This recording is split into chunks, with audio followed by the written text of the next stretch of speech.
asientos y agradecemos a nuestro Señor por su misericordia.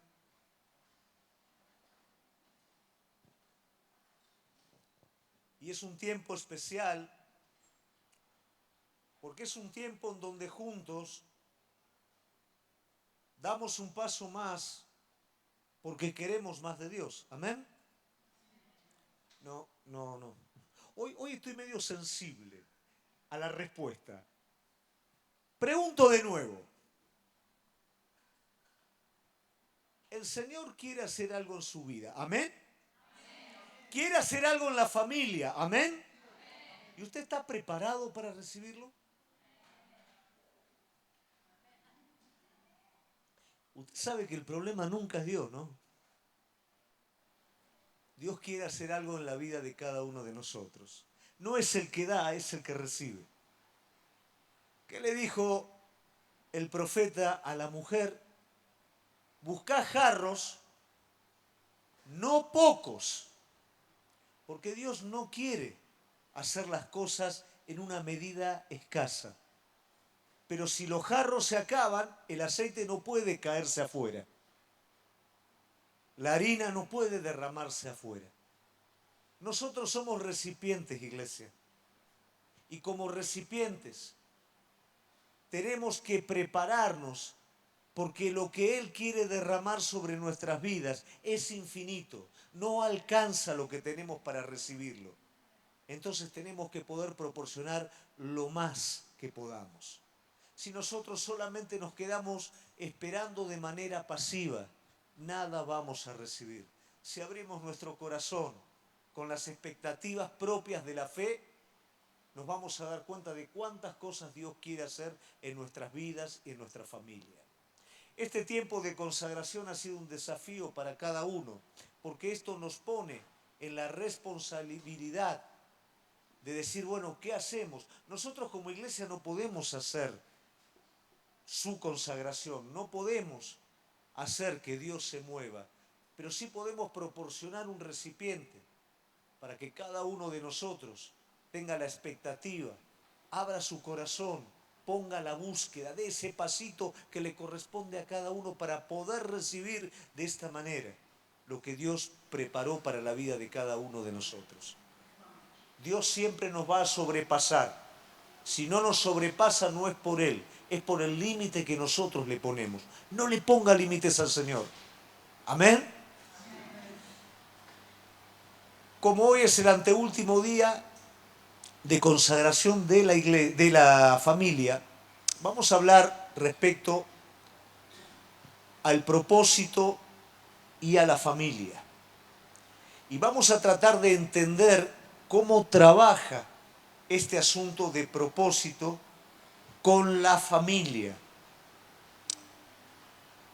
Nosotros tenemos la tendencia a ser individualistas y a ver las cosas solamente a partir de nosotros mismos. Nos cuesta mucho trabajar en equipo, nos cuesta mucho entender lo que significa la iglesia. La iglesia es un gran equipo espiritual, es un cuerpo. Estamos unidos unos a otros por un mismo espíritu. ¿Por qué? Porque de lo contrario la obra de Dios no se podría hacer. Por eso Jesús le dice a sus discípulos, es necesario que yo me vaya, es necesario que venga el Espíritu Santo. ¿Por qué? Porque mientras Él caminó en esta tierra, la obra estaba limitada donde Él físicamente estaba. Pero cuando el Espíritu vino sobre la iglesia, ya no era Él caminando en esta tierra, era su Espíritu en el corazón de cada uno de sus hijos. Y de esa manera la obra de Dios se lleva a cabo a través de usted y a través mío. Por eso el enemigo viene sobre la iglesia, la divide, la duerme y hace todo lo habido por haber para que no funcione como tiene que funcionar. Entonces ese principio individualista que está en nuestra naturaleza es el que nos juega en contra. Sin embargo, pese a este principio, todos queremos el propósito de Dios, ¿o no? ¿Cuántos quieren conocer el propósito de Dios para su vida? Bueno, déjeme decirle que no es el propósito de Dios para su vida, es el propósito de Dios para su familia. Y esto tal vez no lo entiendo un poquito al principio, pero seguramente a través del desarrollo de la palabra de hoy vamos a entender cómo a lo largo de la historia Dios lo hace a partir de la familia. La familia es de alguna manera el primer núcleo espiritual. Una iglesia fuerte está formada por familias espiritualmente fuertes. Si la familia está espiritualmente débil, la iglesia va a estar débil también. Ahora, yo quiero que usted logre entender este principio y para eso vamos a comenzar primeramente con un versículo que está en Primera de Corintios 2:12.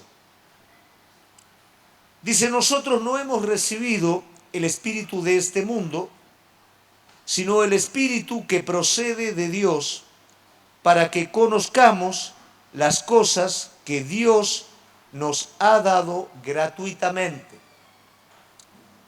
Hoy por hoy, si hay algo que realmente está siendo vapuleado, es la familia.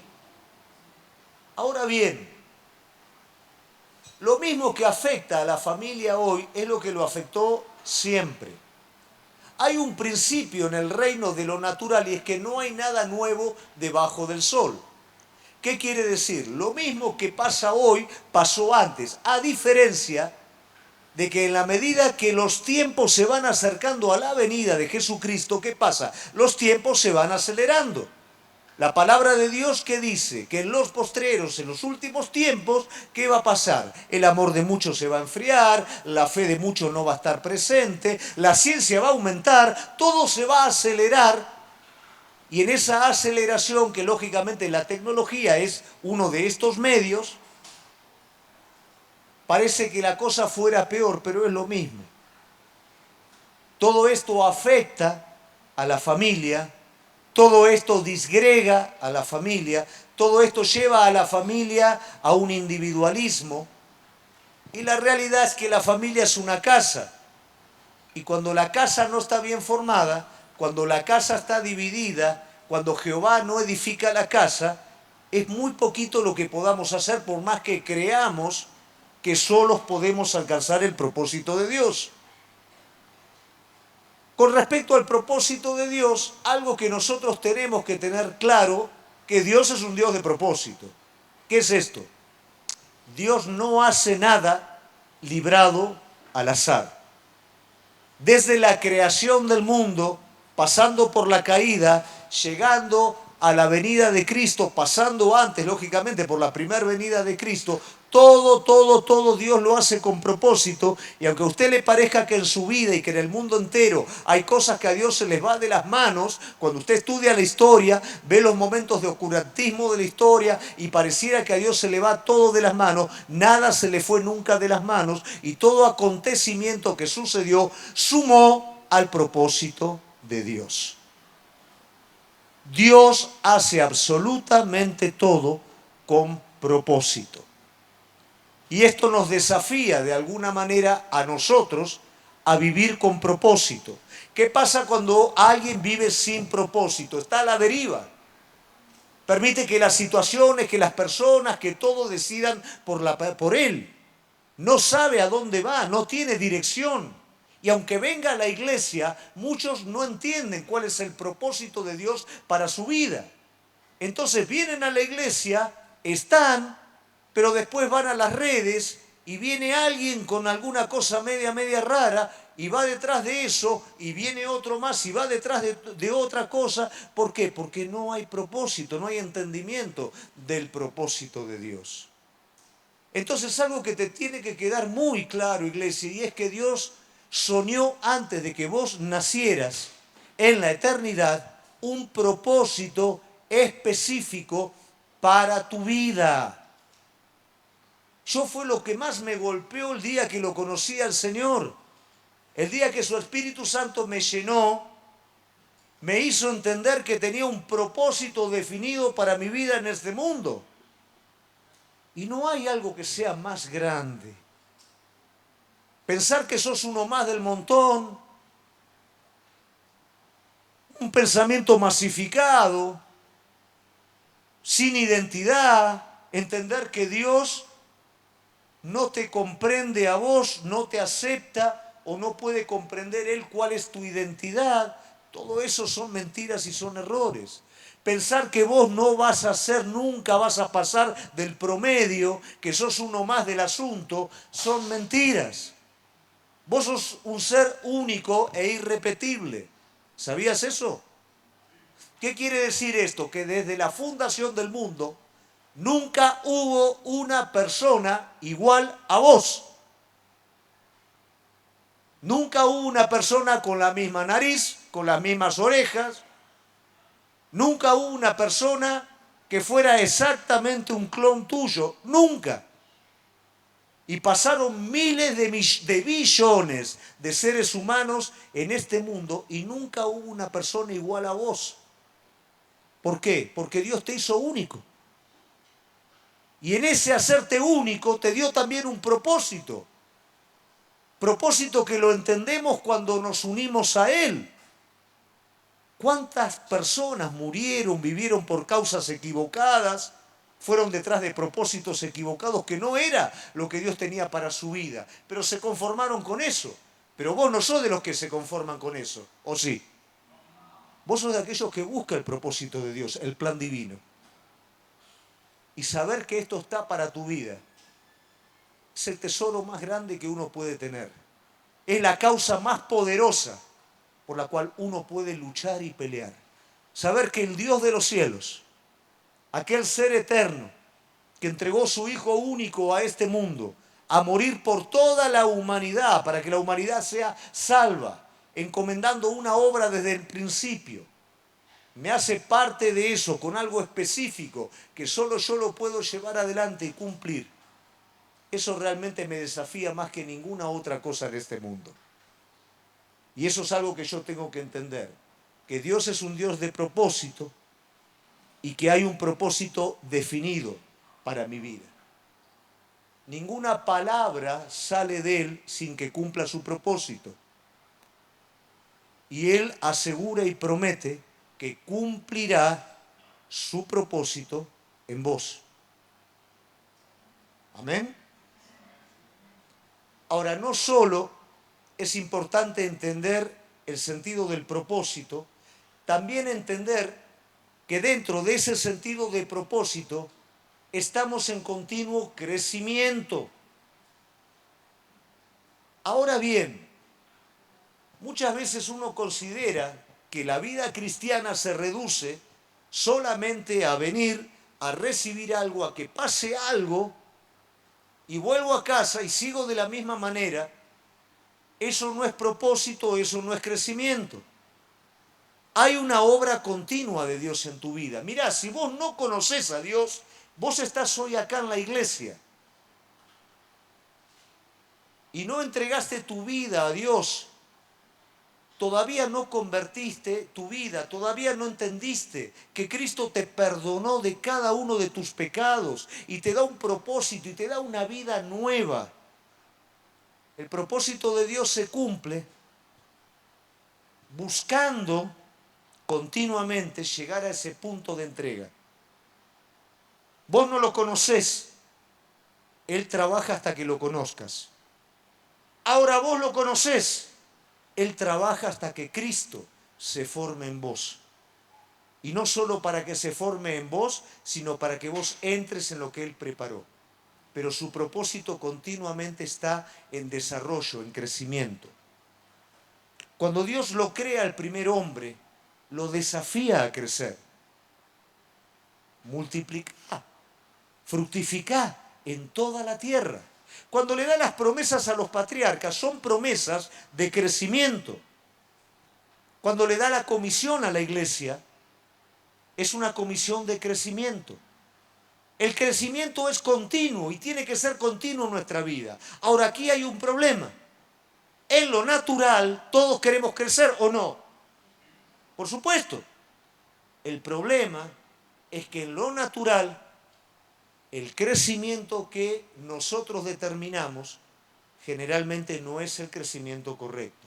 Porque nuestro crecimiento se inclina a aquellas áreas de necesidad inmediata o de placer inmediato. Y ahí es donde metemos todos nuestros cañones. Ahí es donde enfocamos todas nuestras fuerzas. Y eso no es crecimiento. Eso se llama crecimiento selectivo. ¿Qué quiere decir? Me dedico a crecer en 2 o 3 cosas que son las que me gustan, las que quiero y estoy cómodo, y descuido otro montón de cosas. Eso no es crecimiento. Eso tiene un límite. Eso me va a llegar hasta un punto. Y más de ahí no voy a poder seguir creciendo. Eso no va a permitir que alcance el propósito. No es un crecimiento genuino. El crecimiento genuino es el crecimiento abarcativo que se da en todas las áreas de mi vida. Es el crecimiento por medio del cual lo espiritual, lo natural y todo ocupa cada cosa su lugar, siendo Cristo el centro de todas las cosas, teniendo la preeminencia en todas las cosas, y desde allí el resto de las cosas creciendo. Ese es el crecimiento verdadero. Muchas veces nos enfocamos en lo que nos gusta y en lo que queremos, y descuidamos lo que cuesta mucho trabajo. Y ahí, querida iglesia, es donde entra la familia. Muchas veces estamos tan absortos en crecer en lo que nosotros queremos, por ese sentido de realización personal, por lo que buscamos para nosotros mismos, que cosas que requieren mucho de nosotros, las dejamos ahí un poquito al costado. Aunque digo, esto lo estoy haciendo por ustedes, la realidad es que a ustedes los dejo un poquito al costado y yo sigo detrás de lo que yo quiero hacer. Y ahí es donde el crecimiento no cumple el propósito. Dios quiere que vos crezcas en todas las cosas. Y la realidad es que ahí está la familia. Y la realidad es que el propósito de Dios es que tu familia crezca junto con vos. Porque si no, hace un efecto contrario.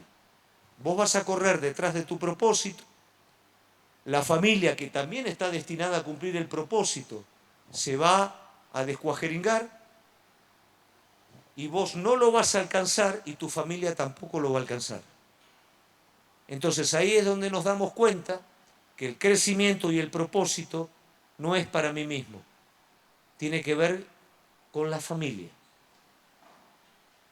Cuando nosotros vemos la historia, el plan de Dios no se desarrolló solamente con Abraham. Abraham solo no lo podría haber tenido Isaac. La necesitó a Sara. Después Dios hizo el milagro. Después las demás familias de los patriarcas fueron creciendo en el propósito de Dios. Se convirtió en el pueblo de Dios. Y luego en el Nuevo Testamento vemos el misterio revelado que es la iglesia, que no es ni más ni menos que la familia de la fe, unidos en un mismo espíritu. Nunca el propósito es de llaneros solitarios. Nunca el crecimiento se lleva a cabo solo. Yo no necesito la familia, yo no necesito la iglesia. Eso es un error, es una mentira. El crecimiento completo, el propósito completo, tiene que ver con esto. Entonces nosotros ahí vamos viendo la importancia que tiene la familia. Y mantener una familia en crecimiento y en el propósito de Dios, querida iglesia, eso implica mucho trabajo. Eso implica dedicación. ¿De qué me vale a mí discipular a un montón de personas si yo no discipulo a mis hijos? ¿De qué me vale a mí dar amor por un montón de lados si yo no lo estoy haciendo en mi casa? Eso es una falsedad, eso es una hipocresía. Eso frustra el propósito, porque después la familia se va a rechiflar y ¿qué te va a decir? Muy lindo, pero ¿y acá qué pasa? Hablas muy lindo, pero ¿y qué pasa acá adentro? Y el propósito se va a desmoronar. ¿Qué cosas tengo que tener en cuenta para que esto no suceda? ¿Escuchó alguna vez sobre el yugo desigual? Bueno, esto tiene un montón de aplicaciones. Básicamente la representación del yugo desigual. Son dos animales, ¿no es cierto?, desparejos, que no pueden tirar para un mismo lado. Uno tira más fuerte que el otro, uno se le dispara para un lado, el otro para el otro. Entonces nunca la persona puede trazar la melga, que era la línea recta del arado, porque se va el arado para cualquier lado. ¿Cómo sucede esto en lo espiritual? Yugo desigual no tiene que ver con diferencias, tiene que ver con espíritu. El yugo desigual es cuando hay dos espíritus diferentes. Por eso muchas veces los chicos, ay, yo quiero ponerme de novio con aquel, pero no lo conoce al Señor. Bueno, pero ¿cuánta gente después conoció al Señor? Y no te imaginás cuántos desastres ocurrieron bajo ese criterio también. Es importante buscar la voluntad de Dios. Es importante que ambos estén en un mismo espíritu.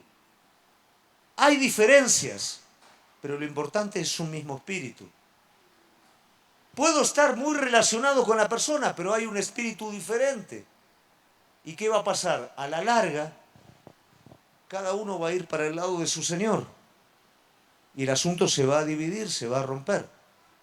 A veces el yugo desigual también tiene que ver con la madurez espiritual. Podemos estar en un mismo espíritu, pero uno es carnal y el otro es espiritual. Eso también es yugo desigual. Eso también trae problemas. A veces vinimos de fábrica con un yugo desigual, porque conocimos al Señor con una esposa inconversa, con un marido inconverso. ¿Y qué pasa ahí, pastor? Bueno, la palabra me dice que por mi adhesión al Señor, yo lo voy a ganar, o la voy a ganar, con mi buen testimonio, con mi vida espiritual. Y eso es parte del propósito. Por eso, cuando largás la carrera, es tan importante que vos te unas al hombre o a la mujer de Dios. Es tan importante que si tenés que esperar, esperes. En ese propósito eterno del cual yo te hablé anteriormente, Dios ya tiene preparada a esa persona para tu vida. Ahora, si te agarrás algo antes, y vas a tener problemas. Entonces, si hoy tenés la oportunidad de esperar al Señor de la forma correcta, pedir al Señor esa persona con la cual vos vas a poder avanzar en el propósito. Si lamentablemente hay yugo desigual, no te desanimes, porque por tu oración, por tu intercesión y por tu testimonio, esa persona va a conocer al Señor. Pero son consideraciones importantes que tenemos que tener en cuenta para el cumplimiento del propósito como familia. Otra consideración importante que tenemos que tener en cuenta: familia, no bajes los estándares espirituales. A veces el yugo desigual me hace decir, esta no van a conocer nunca más al Señor. Entonces como que yo bajo. No bajes, mantenete en ese lugar. Pero ¿cómo hago, pastor, para lidiar con todo esto? Mira, hay algo que no se negocia, es el pecado.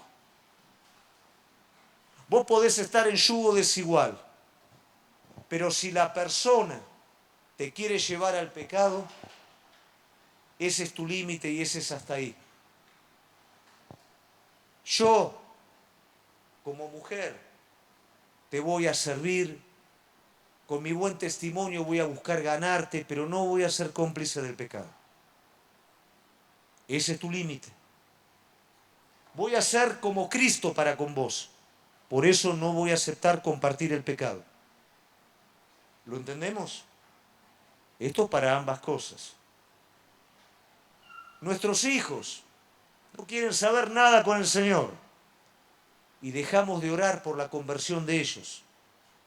No. Permitimos un montón de cosas para agraciarnos con ellos. No.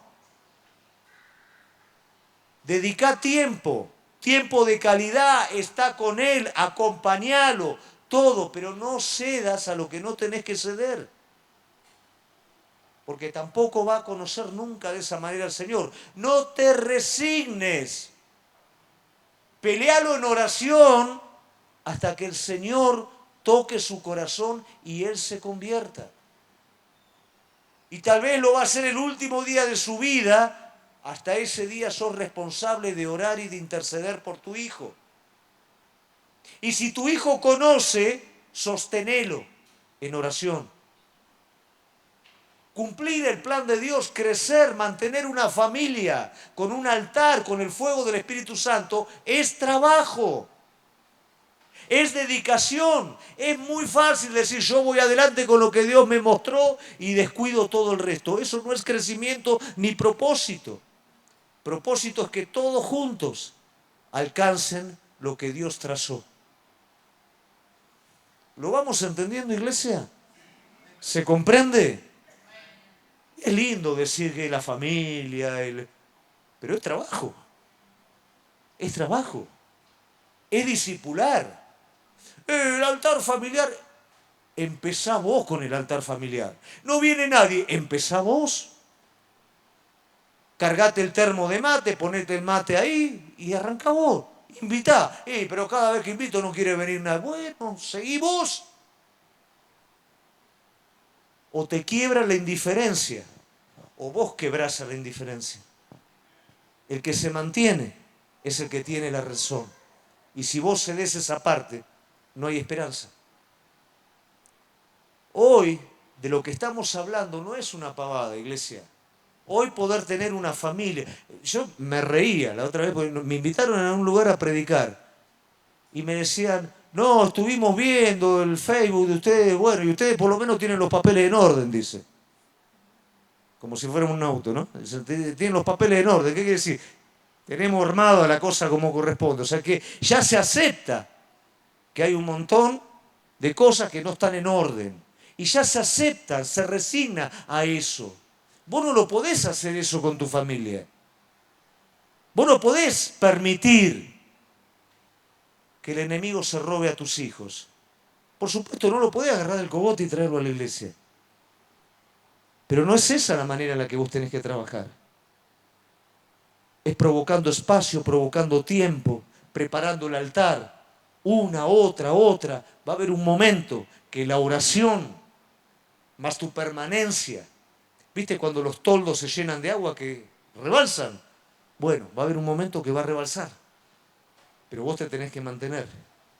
Porque hoy por hoy tener una familia con un altar encendido, hoy es un tesoro.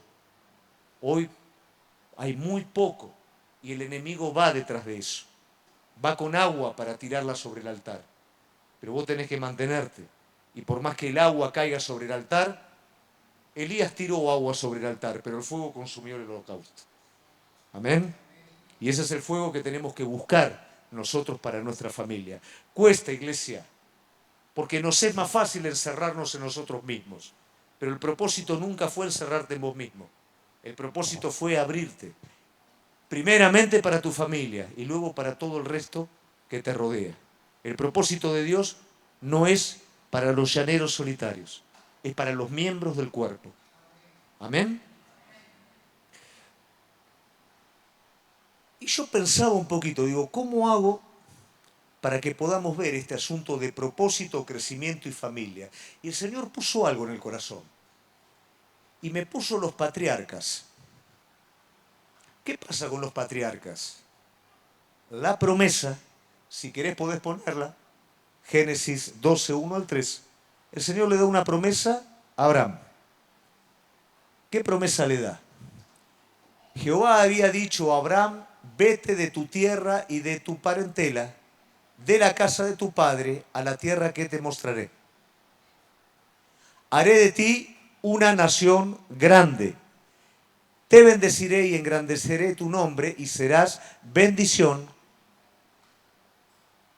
Bendeciré a los que te bendijeren y a los que te maldijeren maldeciré. Y serán benditas en ti todas las familias de la tierra. ¿Cómo se provoca esto? ¿No te dijo el Señor muchas veces, yo voy a usar tu vida y vas a ir las naciones y no lo vas a hacer vos? Va a tener un tiempo. Vos, junto con tu familia, y luego tal vez o la familia natural o la familia espiritual va a continuar para que se cumpliera lo que el Señor le prometió a Abraham. Medianamente tuvieron que pasar 3 generaciones. Dios de Abraham, Dios de y Dios de, y hasta Jacob llegan 70 solamente a Gosén, a Egipto, para cumplir la palabra que el Señor le había dado a Abraham en un pacto, diciendo que durante 400 años iba a estar el pueblo y que después los iba a visitar. ¿Qué pasa cuando el Señor después los visita en Egipto? Ya no son más una familia, ya es un pueblo. Pero ese pueblo, ¿de dónde se desprende? De una familia. Entonces el plan de Dios, el propósito de Dios, iglesia, no sos vos, es tu familia. Y vos con tu familia. ¿Logramos entender este principio? Ahora, vamos a rescatar. Esta promesa Dios la da a Abraham. Abraham vive una experiencia particular. Abraham tiene la particularidad de vivir un buen comienzo y un excelente final. ¿Cuál es el buen comienzo? Abraham responde al llamado de Dios. Y ya al final, que donde muchas veces la gente claudica, él hace la entrega más grande. Aquello por lo cual esperó toda la vida, ahora lo entrega. Y esa obra de fe habilita a que la promesa continúe y se potencie. Él comienza bien, junto con toda su familia, y termina mejor. Este es el desafío que tenemos nosotros, iglesia. Ese famoso crecimiento que muchas veces escuchamos, gran parte de ese crecimiento se va a desprender a partir de tu familia. Mira, mi esposa y yo éramos como, no vamos a decir éramos como Abraham, pero bueno, éramos solitos. Y ahora de buena primera ya prácticamente son 11. Mirá cómo se multiplica. Y después imagínate los nietos, después imagínate y de ahí todos los que el Señor quiera usar a partir de ahí. Y tal vez muchas de las promesas que el Señor nos dio a nosotros le irán a cosechar ellos los nietos. Y ahí está el propósito. Ahora, ¿cuál es nuestra responsabilidad? Mantener, construir, trabajar para que la familia pueda arder en una pasión por el Señor.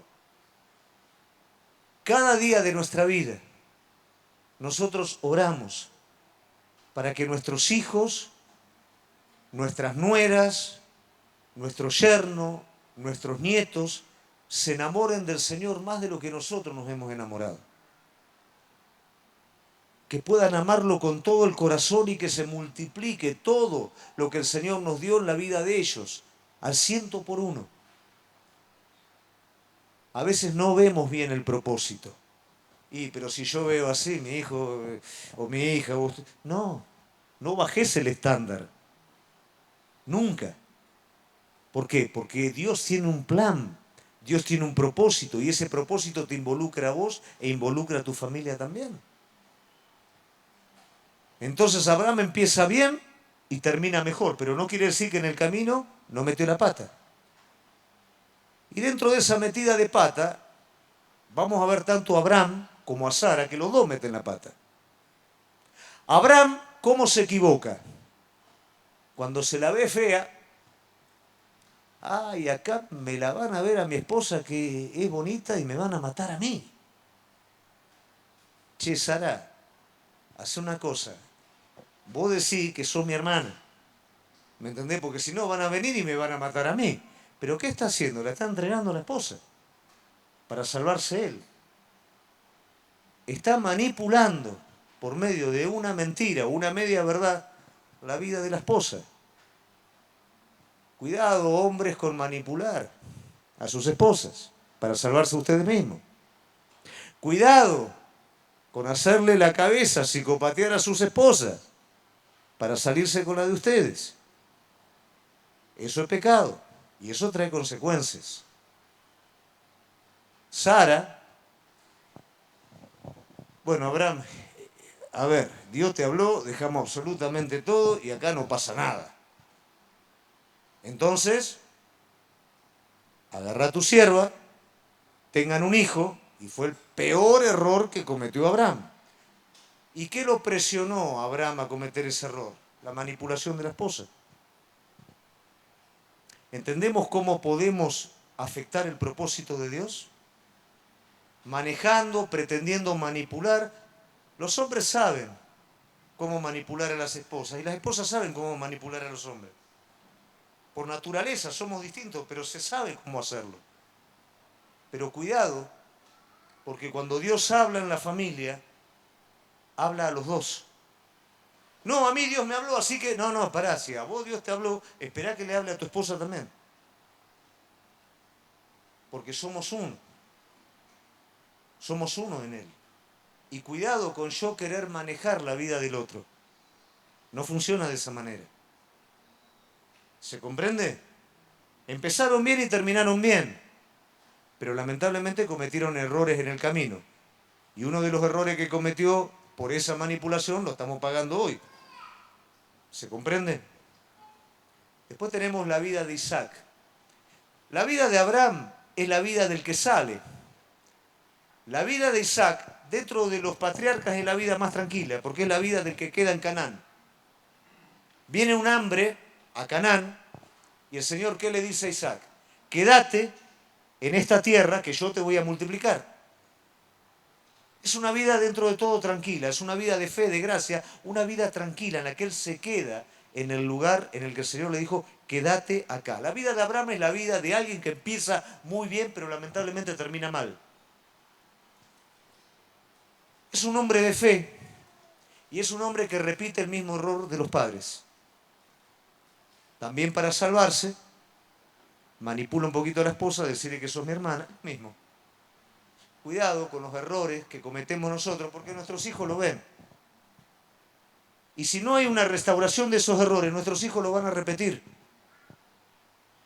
Vos, papá, vos, mamá, si te equivocás, pedí perdón. Decir a tu hijo, hijo, me equivoqué. Hijo, esto no se hace. No me di cuenta, o me di cuenta, lo hice igualmente, está mal. Te pido perdón. No hagas lo mismo que hice yo. Porque si tu orgullo te lleva a no pedir perdón, él lo va a repetir y vos vas a venir en padre justiciero. ¿Cómo vas a hacer una... si vos lo hiciste?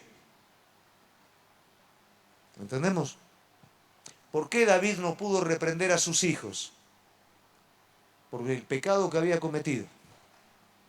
Sus hijos tomaban autoridad y vos me vas a venir con lo que hiciste. ¿Entendemos? Si yo me equivoco, lo reconozco. Si lo reconozco, en la humildad, el Señor restaura. Y puedo librar a mi hijo, porque si mi hijo va a repetir lo mismo, se va a acordar que el papá lo hizo, pero se arrepintió. ¿Lo logramos entender? No escucho, iglesia. Estoy sensible hoy a la respuesta, en serio. ¿Lo logramos entender o no? ¿O usted no pidió perdón, entonces? ¿Qué es lo malo en lo que termina Abraham e Isaac? Que lamentablemente no alcanzan a creer la promesa que Dios les da sobre su familia. Y la promesa que Dios le da sobre su familia es que el hijo menor va a estar sobre el hijo mayor. Ahora, ¿qué pasa con Isaac? Isaac lamentablemente se deja seducir por la fortaleza del hijo mayor. Era el que salía al campo, era el que iba con el arco, era el que venía, ¿no es cierto? Este es el que nos da de comer, este es el fuerte, este es el que el mundo elegiría. Y Jacob, y se quedaba ahí en la casa haciendo el guisito, no era, ¿no?, el que más prometía. Pero el Señor dijo, es este. Y la amargura de la madre, porque a este grandote le gustaban las extranjeras, más la expectativa errada del padre, crean semejante confusión en los hermanos, que uno engaña al otro, mienten al padre, la madre miente al padre y miente al hermano, y se arma un berenjenal en la familia tremendo que hace que finalmente Esaú vaya para un lado y Jacob vaya por el otro. ¿Cuál fue el error de esta familia? La amargura de la madre y la incredulidad del padre. Isaac se mantuvo en la tierra, hizo todo lo que el Señor le dijo, pero al final le dio crédito a sus ojos. ¿Cuántas veces nosotros juzgamos de la manera equivocada? Miramos de la manera equivocada a nuestra familia. ¿Cuántas veces nosotros quitamos esperanza de nuestros hijos cuando el Señor está hablando y dice, Él va a ser un siervo mío, ella va a ser un siervo mío, pero tan cualquiera? Yo voy a trabajar en su vida, yo lo voy a hacer. Pero acá el otro parece que está mejor que... En vez de confiar en el Señor, confiaron en sus propios ojos. La amargura de la madre, ¿a qué lo llevó? Mira, hijo, si vos no haces algo, acá se pierde todo. Disfrazate de tu hermano, mentir a tu hermano, mentir a tu padre, mentir a todo el mundo. Y cuidado con esto, iglesia. Muchas veces queriendo hacer el bien y la voluntad de Dios, acepto un poquitito de mal. Eso se llama pragmatismo. Eso equivale a que en una botella de agua cristalina le eches una sola gotita de tinta y pretendas que el agua quede exactamente igual que antes. Nunca va a quedar igual que antes. Por esa sola gotita ya está contaminada. Cuando nosotros queremos de alguna manera ayudar a Dios con un poquitito, un 1% en un 100%, un 1% de pecado, nada más, para acelerar las cosas, para que la cosa se dé, se echa a perder todo el resto. Dios no trabaja de esa manera. Dios es un Dios santo y los medios son santos también. Cuidado con yo querer hacer chicanas en esto. Cuidado con yo querer ser pragmático en esto. Con ayudar a Dios con un poquito de mal. Le estropeó la vida a sus hijos. Finalmente la vida de Jacob. La vida de Jacob es la vida de alguien que empieza mal, pero termina bien. Y uno dirá, bueno, entonces tengo esperanza, ¿no? Cuidado con esto. Yo me acuerdo cuando recién me entregué, que los chicos, bueno, los chicos de la iglesia de ese entonces, ¿no? Ya habían nacido en la iglesia. Y ellos especulaban, ¿no? Me mando cualquiera y después me arrepiento, decían. Bueno, Jacob podría entrar dentro de ese presupuesto, pero lamentablemente solamente disfrutó de plenitud 15 años de su vida. Todo el resto fue un desastre. Porque Jacob es la persona a la cual el Señor le está diciendo, Jacob, yo te voy a volver a traer a este lugar. Y yo la pregunta que siempre hago, ¿y si el Señor me va a volver a traer a este lugar? ¿Para qué salgo de este lugar? ¿Para qué me voy a ir por cuenta mía?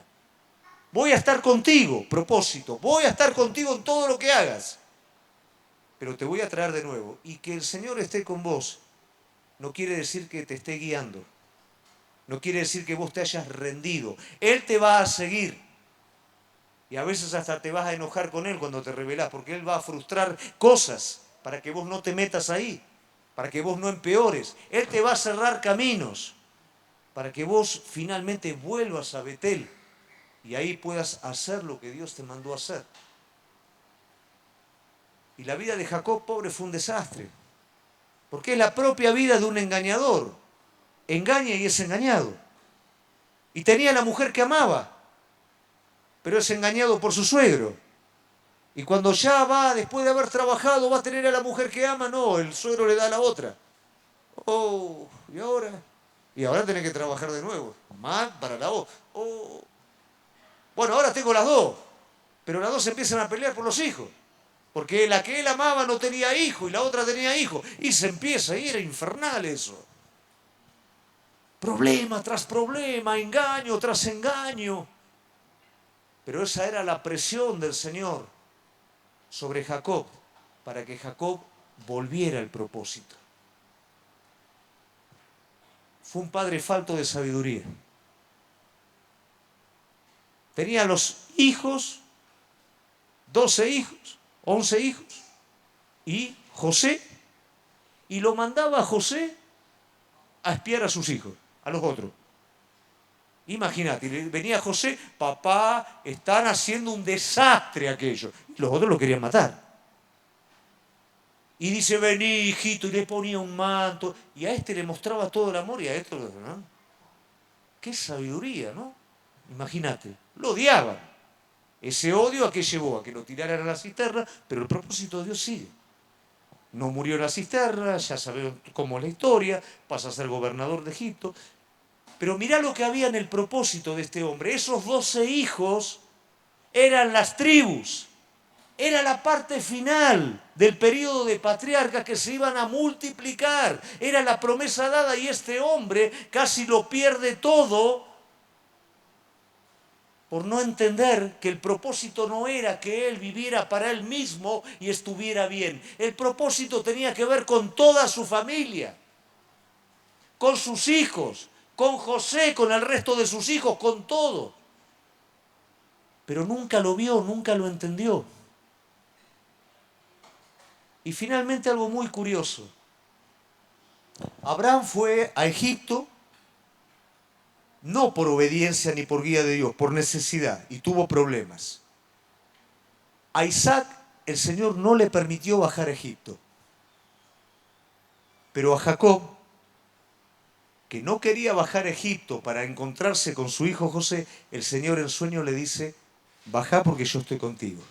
¿Por qué razón? Porque la promesa que el Señor le había dado a Abraham ahora se tiene que cumplir en este hombre que hizo todas las cosas mal. Pero finalmente se encausa en el propósito y Dios puede cumplir su plan a través de él. Familias. Esa promesa fue para una familia. Se transmitió con una experiencia nueva a la otra familia. Se transmitió con una nueva experiencia a la otra familia. No sos solo, es tu familia. Si vos sos salvo y tu familia se pierde, ¿qué gano con todo esto? Sos una familia.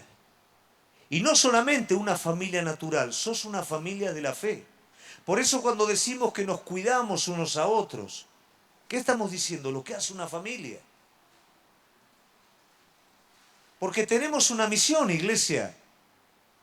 La misión de llevar la palabra de Dios, no solamente a todos los que nos rodean, sino hasta lo último de la tierra. Y lo estamos haciendo, pero lo tenemos que hacer como familia. A veces nos sentimos solos cuando viajamos a África, porque todavía no termina de ser una conciencia de familia, que estamos cumpliendo la gran comisión. A veces en la iglesia nos sentimos solos, no digo como pastores, digo la gente que está comprometida, porque el resto muchas veces pareciera como que pasa de largo todo y no entendemos que lo que está haciéndose en la iglesia es para la familia, es para cada uno, es para la edificación de cada uno. En nuestra casa, a veces, Señor, mostrame el propósito, pero está tu familia. Y ese altar familiar tal vez está descuidado. Y ese discipulado que querés hacer a las naciones, todavía no comenzaste haciéndolo en tu casa. Y esa evangelización que querés salir de tu casa y empezar a hacer, todavía no empezaste ni a evangelizar a tu hijo. No sos solo, sos una familia. Y el propósito de Dios y el crecimiento no es para tu vida solamente, es para toda la familia. Hoy nos estamos consagrando, hoy estamos buscando que el Señor esté librando nuestras vidas, nuestras familias de ataduras. ¿Qué son ataduras? Atadura no es que tenés un demonio a caballito. Atadura es que el enemigo te convenció de tal manera que vos ya tenés una forma de proceder continua. Eso es una atadura. Eso es una amargura, que el enemigo ya logró meter una raíz en tu corazón y ahora esa raíz destila, ¿no es cierto?, lo malo. Esa es la obra del enemigo. No es tan fantástico el asunto. Ya está. Ahora, ¿qué estamos haciendo nosotros? A través de la palabra de Dios y del Espíritu de Dios estamos tratando de ver esta realidad espiritual para no seguir en lo mismo. Yo quiero algo mejor para mi familia. Yo como hombre quiero crecer en el propósito de Dios para darle algo mejor y para dejarle un legado a mi familia, a la iglesia, al mundo. El propósito de Dios es abarcativo. Y eso es para tu vida también, iglesia. Trabajá por tu casa. Trabajá por tu iglesia. Trabajá por el plan y por el propósito que Dios tiene para tu vida. No mires a tu hijo como algo imposible. Este no se convierte más.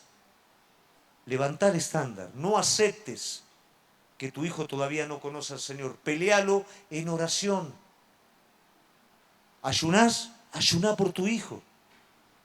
Luchá espiritualmente por tu hijo. Hasta que conozca al Señor. Tu marido, no, este sabe qué. No. Va a conocer al Señor. Vos no participes de lo que no tenés que participar. No aceptes lo que no tenés que aceptar. Pero con tu buen comportamiento ganalo. Con tu oración continua, ganalo. Porque lo más cerca que Él tiene de Cristo es a vos. Cuidado con el yugo desigual, los que van a comenzar. Cuidado. Porque el plan de Dios se cumple con la familia. Cuidado. Y si hay un yugo desigual ya establecido, si hay inmadurez y eso lo hace desigual, es tiempo de despertar y madurar.